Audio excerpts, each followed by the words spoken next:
श्रीगणेशाय नमः। परब्रह्मात्मने नमः। वेदपुरुषाय नमः। महालक्ष्म्यै नमः। महासरस्वत्यै नमः। श्रीगुरुचरणकमलेभ्यो नमः। वक्रतुण्ड महाकाय सूर्यकोटि सम्भ्रम निर्विघ्नं कुरु मम देव सर्वकार्येषु सर्वदा। सर्वमङ्गलमाङ्गल्ये शिवे सर्वार्थसाधिके शरण्ये गौरी नारायणे नमोस्तुते। ॐ श्री शाम सदाशिवाय नमः। श्री शिव महापुराण द्वितीयां रुद्रसंहितायां प्रथम षष्ठीखंड अथ प्रथमोऽध्याय। ऋषियों के प्रश्न के उत्तर में श्री सूत जी द्वारा नारद ब्रह्मा संवाद की अवतारणा, जो विश्व की उत्पत्ति स्थिति और लय आदि के एकमात्र कारण है। गिरिराज कुमारी उमा के पति हैं, तत्वज्ञ है, जिनकी कीर्ति का कहीं अंत नहीं है, जो माया के आश्रय होकर भी उससे अत्यंत दूर है, जिनका स्वरूप अचित्य है, जो बोध स्वरूप है तथा निर्विकार है, उन भगवान शिव को मैं प्रणाम करता हूँ। मैं स्वभाव से ही उन अनादि शांत स्वरूप पुरुषोत्तम शिव की वंदना करता हूँ, जो अपनी माया से इस संपूर्ण विश्व की सृष्टि करके आकाश की भांति इसके भीतर और बाहर भी स्थित है। जैसे लोहा चुंबक से आकृष्ट होकर उसके पास ही लटका रहता है, उसी प्रकार ये सारे जगत सदा सब और जिसके आसपास ही भ्रमण करते हैं। जिन्होंने अपने से ही इस प्रपंच को रचने की विधि बताई थी, जो सबके भीतर अनंतर्यामी रूप से विराजमान है तथा जिनका अपना स्वरूप अत्यंत दूर है, उन भगवान शिव को मैं सादर वंदना करता हूँ। व्यास जी बोले, जगत के पिता भगवान शिव, जगत माता कल्याणमयी पार्वती तथा उनके पुत्र गणेश जी को नमस्कार करके हम इस पुराण का वर्णन करते हैं। एक समय की बात है, नैमिषारण्य में निवास करने वाले शौनक आदि सभी मुनियों ने उत्तम भक्ति भाव के साथ सूत जी से पूछा। ऋषिगण बोले, हे सूत जी, विद्येश्वर संहिता की जो साध्य साधना खंड नामावली शुभ तथा उत्तम कथा है, उसे हम लोगों ने सुन लिया। उसका आदि भाग बहुत ही रमणीय है तथा वह शिव भक्तों पर भगवान शिव का वात्सल्य स्नेह प्रकट करने वाली है। हे महाभाग, आप हम लोगों को सदा शिव भगवान शंकर की उत्तम कथा का स्मरण करा रहे हैं। अतः एवं आप चिरकाल तक जीवित रहें और सदा सुखी रहें। आपके मुख कमल से निकल रहे ज्ञानामृत का पूर्ण रूप से पान करते हुए भी हम लोग तृप्त नहीं हो पा रहे हैं। इसलिए हे अनंग पुण्य आत्मा, हम सब पुनः कुछ पूछना चाहते हैं। भगवान व्यास की कृपा से आप सर्वज्ञ एवं कृतकृत्य हैं। आपके लिए भूत भविष्य और वर्तमान का कुछ भी अज्ञात नहीं है, अर्थात सब कुछ आपको ज्ञात है। अपनी सद भक्ति के द्वारा गुरु व्यास जी से परम कृपा को प्राप्त कर आप विशेष रूप से सब कुछ जान गए हैं और अपने संपूर्ण जीवन को भी कृत्यार्थ कर लिया है। हे विद्वान, अब आप भगवान शिव के परम उत्तम स्वरूप का वर्णन कीजिए, साथ ही शिव और पार्वती के दिव्य चरित्रों का पूर्ण रूप से श्रवण कराइए। निर्गुण महेश्वर लोक में सगुण रूप कैसे धारण करते हैं, हम लोग विचार करने पर भी शिव के तत्व को नहीं समझ पाए। सृष्टि के पूर्व में भगवान शिव किस प्रकार अपने स्वरूप में स्थित होते हैं, पुनः सृष्टि के मध्यकाल में वे भगवान किस तरह क्रीड़ा करते हैं, संयम का व्यवहार करते हैं। सृष्टि कल्प का अनंत होने पर वे महेश्वर देव किस रूप में स्थित रहते हैं, लोक कल्याणकारी शंकर कैसे प्रसन्न होते हैं। प्रसन्न हुए महेश्वर अपने भक्तों तथा दूसरों को कौन सा उत्तम फल प्रदान करते हैं, यह सब हमसे कहिए। हमने सुना है कि भगवान शिव शीघ्र प्रसन्न हो जाते हैं। वे महान दयालु हैं, इसलिए वे अपने भक्तों का कष्ट नहीं देख सकते। ब्रह्मा, विष्णु और महेश ये तीनों देवता शिव के ही अंग से उत्पन्न हुए हैं। उनमें हमेशा महेश तो पूर्णार्थ है, वे स्वयं ही दूसरे शिव हैं। आप उनके प्रकट्य की कथा तथा उनके विशेष चरित्रों का वर्णन कीजिए। हे प्रभु, आप उमा के आविर्भाव और उनके विवाह की भी कथा कहिए। विशेष उनके गृहस्थ धर्म का और अन्य लीलाओं का भी वर्णन कीजिए।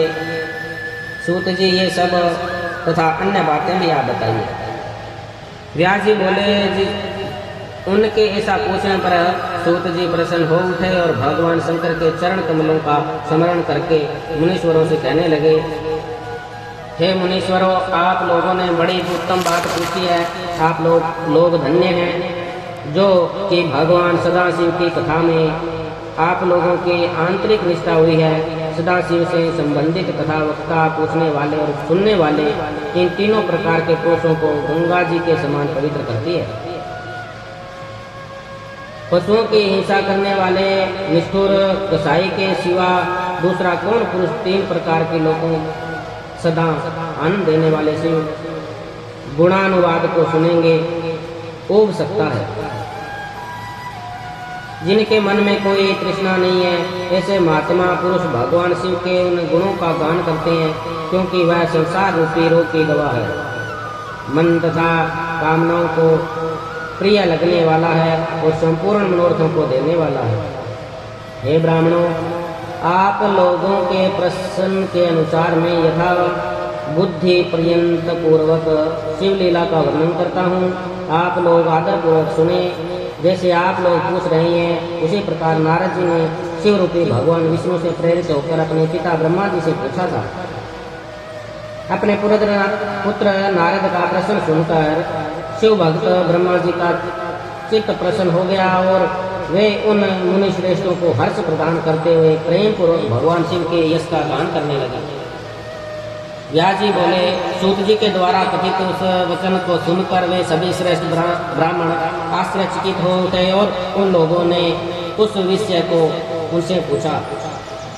ऋषिगण बोले, हे सूत जी, हे महाभाग, हे शिव भक्तों में श्रेष्ठ, आपके सुंदर वचन को सुनकर हमें हृदय में कौतूहल हो रहा है। ब्रह्मा और नारद का यह महान सुख देने वाला संवाद कब हुआ था, जिसमें संसार से मुक्ति प्रदान करने वाली शिवलीला वर्णित है। प्रेम पूर्वक नारद के द्वारा पूछे गए उन प्रश्नों के अनुसार भगवान शंकर के यश का गुणानुवाद करने वाले ब्रह्मा और नारद के संवाद का वर्णन करें। आत्मज्ञानी तथा मुनियों के ऐसे वचन सुनकर प्रसन्न हुए। सूत जी उस ब्रह्मा नारद संवाद के अनुसार कही गई शिव कथा को कहने लगे। बोलिए शंकर भगवान की जय। अथ द्वितीयोध्याय नारद मुनि की तपस्या। इंद्र द्वारा तपस्या में विघ्न उपस्थित करना, नारद का काम पर विजय पाना और अहंकार से युक्त होकर ब्रह्मा विष्णु और रुद्र से अपने तप का कथन। सूत जी बोले, हे मुनियों, एक समय की बात है, ब्रह्मा जी के पुत्र मुनि शिरोमणि विनीत चित्त नारद जी से तपस्या के लिए मन में विचार किया। हिमालय पर्वत में कोई एक परम शोभा संपन्न गुफा थी, जिसके निकट देव नदी गंगा निरंतर वेग पूर्वक बहती थी। वहाँ एक महान दिव्य आश्रम था, जो नाना प्रकार की शोभा से सुशोभित था। वे दिव्यदर्शी नारद जी तपस्या करने के लिए वहाँ गए। उस गुफा को देखकर मुनिवर नारद जी बड़े प्रसन्न हुए और सुदीर्घ काल तक वहाँ तपस्या करते रहे। उनका अंतःकरण शुद्ध था। वे दृढ़ता पूर्वक आसन बांधकर मौन हो प्राणायाम पूर्वक समाधि में स्थित हो गए। हे ब्राह्मणों, जिन्होंने वह समाधि लगाई जिसमें ब्रह्मा का साक्षात्कार कराने वाला ओम अहम ब्रह्मास्मि, मैं ब्रह्मा हूँ, यह विज्ञान प्रकट होता है।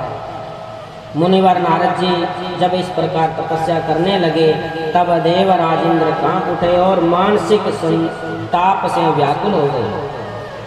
वे नारद मुनि मेरा राज्य लेना चाहते हैं। मन ही मन ऐसा सोचकर इंद्र ने उनकी तपस्या में विघ्न डालने के लिए प्रयत्न करने की इच्छा की। उस समय देव नायक इंद्र ने मन से कामदेव का स्मरण किया। स्मरण करते ही समान बुद्धि वाले कामदेव अपनी पत्नी रति के साथ आ गए।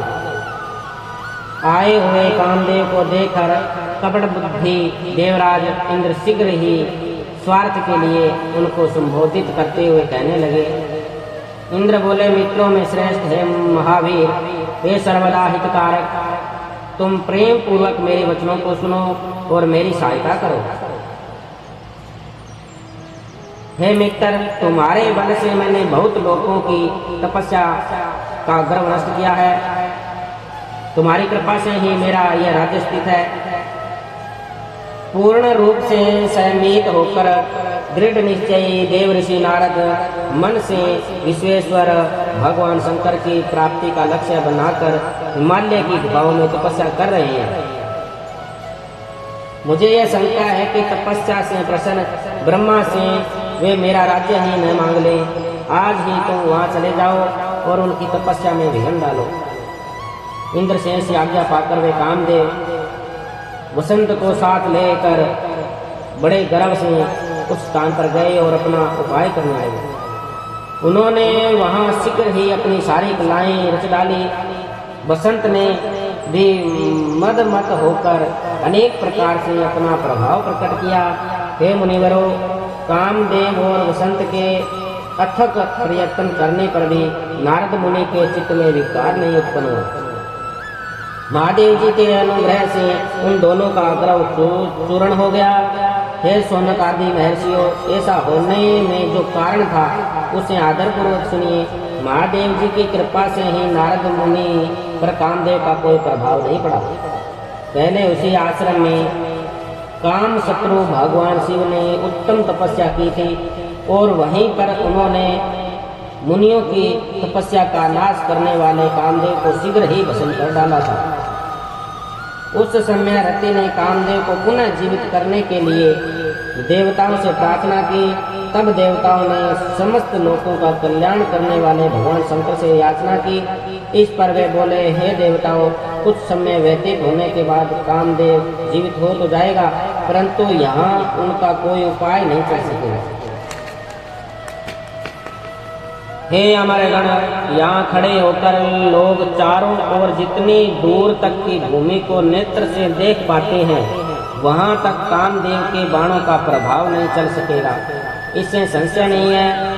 भगवान शंकर की इस युक्ति के अनुसार उस समय वहाँ नारद जी के प्रति कामदेव का अपना प्रभाव मिथ्या सिद्ध हुआ।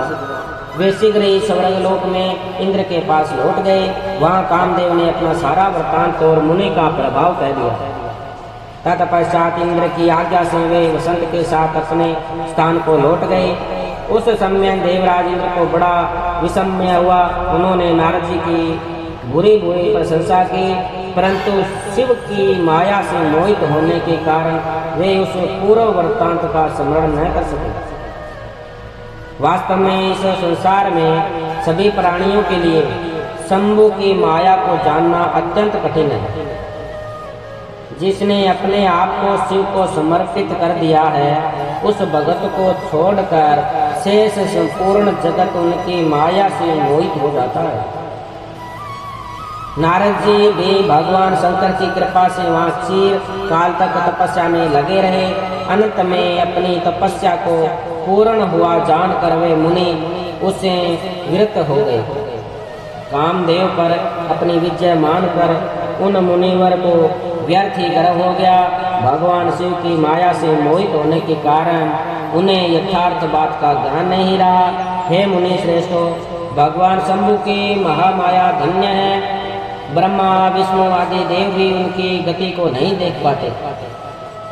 उस माया से अत्यंत मोहित मुनि शिरोमणि नारद गर्वयुक्त होकर अपना काम विजय संबंधी वृत्तांत बताने के लिए तुरंत ही कैलाश पर्वत पर आ गए। वहाँ रुद्रदेव को नमस्कार करके गर्व से भरे हुए मुनि ने अपने आप को महात्मा, प्रभु तथा काम जेता मानकर उनसे अपना सारा वृत्तांत कहा। यह सुनकर भक्त वत्सल भक्त शंकर जी अपनी माया से मोहित, वास्तविक कारण से अनभिज्ञ तथा भ्रष्ट चित्त नारद से कहने लगे। रुद्र बोले, हे नारद, तुम धन्य हो, मेरी बात सुनो। अब से फिर कभी ऐसी बात कही भी न कहना, और विशेष भगवान विष्णु के सामने तो इसकी चर्चा कदापि न करना। तुमने मुझसे अपना जो वृत्तांत बताया है उसे पूछने पर भी दूसरों के सामने न कहना। यह सिद्धि संबंधी वृत्तांत सर्वथा गुप्त रखने योग्य है, इसे कभी किसी से प्रकट नहीं करना चाहिए। तुम मुझे विशेष प्रिय हो, इसलिए अधिक जोर देकर मैं तुम्हें यह शिक्षा देता हूँ, क्योंकि तुम भगवान विष्णु के भक्त हो और उनके भक्त होते हुए मेरे अत्यंत अनुगामी हो। इस प्रकार बहुत कुछ कहकर संसार की सृष्टि करने वाले भगवान रुद्र ने नारद जी को शिक्षा दी, परंतु शिव की माया से मोहित होने के कारण नारद जी ने उनकी दी हुई शिक्षा को अपने लिए हितकर नहीं माना। भावी कर्म गति अत्यंत बलवान होती है, उससे बुद्धिमान लोग ही जान सकते हैं। भगवान शिव की इच्छा को कोई भी मनुष्य नहीं टाल सकता। तदंतर मुनि शिरोमणि नारद ब्रह्मलोक में गए। वहाँ ब्रह्मा जी को नमस्कार करके उन्होंने अपने तपोबल से कामदेव को जीत लेने की बात कही। उनकी यह बात सुनकर ब्रह्मा जी ने भगवान शिव के चरणार बिंदु का स्मरण करके उन समस्त कारण जानकर अपने पुत्र को यह सब कहने से मना किया। नारद जी शिव की माया से मोहित थे, अतः उनके चित्त में मद का अंकुर जम गया था। इसलिए ज्ञानियों में श्रेष्ठ नारद जी ने ब्रह्मा जी की बातों को अपने लिए हितकर नहीं समझा। इस लोक में शिव की जैसी इच्छा होती है वैसा ही होता है। समस्त विश्व उन्हीं की इच्छाओं के अधीन है और उन्हीं की वाणी रूपी तंत्री से बंधा हुआ है। तब नष्ट बुद्धि वाले नारद जी अपना सारा वृत्तांत गर्वपूर्वक भगवान विष्णु के सामने कहने के लिए वहां से शीघ्र ही विष्णु लोक में गए। नारद मुनि को आते देखकर भगवान विष्णु बड़े आदर से उठकर शीघ्र ही आगे बढ़े और उन्होंने मुनि को हृदय से लगा लिया। उन्हें मुनि के आगमन के हेतु का ज्ञान पहले से ही था। नारद जी को अपने आसन पर बैठाकर भगवान शिव के चरणार बिंदों का स्मरण करके श्री हरि उनसे यथार्थ तथा गर्वनाशक वचन कहने लगे। विष्णु बोले, हे तात, आप कहाँ से आ रहे हैं? यहाँ किस लिए आपका आगमन हुआ है? हे मुनि श्रेष्ठ, आप धन्य हैं, आपके शुभागमन से मैं पवित्र हो गया। भगवान विष्णु का यह वचन सुनकर गर्व से भरे हुए नारद मुनि ने मद से मोहित होकर अपना सारा वृत्तांत बड़े अभिमान के साथ बताया। नारद मुनि का यह अहंकार युक्त वचन सुनकर मन ही मन शिव के चरणार बिंदों का स्मरण कर भगवान विष्णु ने उनके काम विजय के समस्त यथार्थ कारण को पूर्ण रूप से जान लिया। उसके पश्चात शिव के आत्म स्वरूप परम सेव सुबुद्धि भगवान विष्णु भक्ति पूर्वक अपना सिर झुकाकर हाथ जोड़कर परमेश्वर कैलाशपति शंकर की स्तुति करने लगे। विष्णु बोले, हे देवेश्वर, हे महादेव, हे परमेश्वर, आप प्रसन्न हो।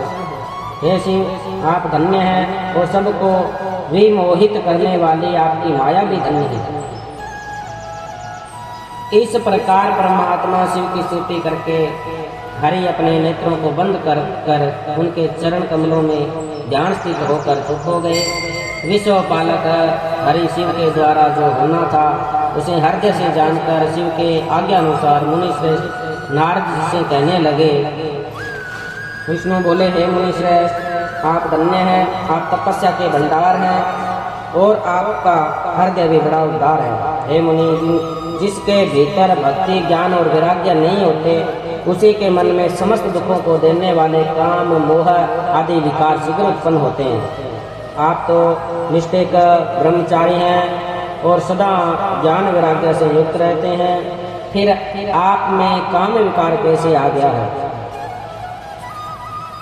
आप तो जन्म से निर्विकार तथा शुद्ध बुद्धि वाले हैं। श्री हरि की कही हुई बात बहुत सी बातें सुनकर मुनि शिरोमणि नारद जी जोर जोर से हंसने लगे और मन ही मन भगवान को प्रणाम करके इस प्रकार कहने लगे। नारद जी बोले, हे स्वामी, यदि मुझ पर आपकी कृपा है तब कामदेव का मेरे ऊपर क्या प्रभाव हो सकता है। ऐसा कहकर भगवान के चरणों में मस्तक झुकाकर इच्छा अनुसार विचरने वाले नारद मुनि वहां से चले गए। बोलिए शंकर भगवान की जय। इति श्री शिव महापुराण में द्वितीयायाम रुद्र संहितायां प्रथम खंडे सृष्टि उपाख्याने नारद तपोवावरण नाम द्वितीयोऽध्याय।